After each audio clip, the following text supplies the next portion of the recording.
大家好，我是夏妈。卤牛肉好吃，但是太贵。今天我们用瘦肉来做酱肉，味道也非常好吃，可以试一下。这里我准备了5斤瘦肉，15块钱1斤，一共是75。挑选的时候尽量选择前腿肉或者是有筋膜的猪腱子肉，这样吃起来的口感会好很多。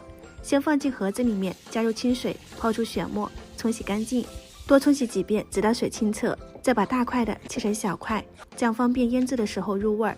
放进大盒子里，加入葱姜去腥，八角桂皮香叶提味儿。5斤肉我搭配了1斤生抽，2勺南乳汁增色，再加入100克的甜面酱，50毫升老抽，撒一点五香粉、胡椒粉、辣椒粉，把调料抓拌均匀，按摩一会儿，更加容易入味儿。想要味道更重一点、更香一点，还可以加一点黄豆酱。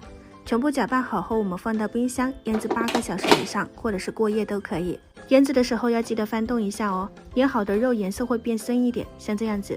全部捞出来，放到锅底，把腌肉汤料也倒进来，再倒入清水，没过所有瘦肉就可以了。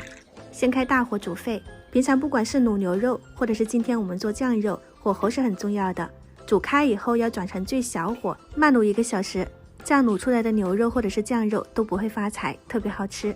出锅以后先不要着急吃，抹上一点食用油，锁住水分，再给它放到冰箱完全凉透变硬，再来给它切成片。这样的话呢，无论是横切或者竖切都不会散开，这样我们的酱肉就做好了。其实卤瘦肉也非常好吃，搭配一点辣椒酱或者是这样单吃都非常香。喜欢的朋友可以试一下。我是夏妈，下期再见。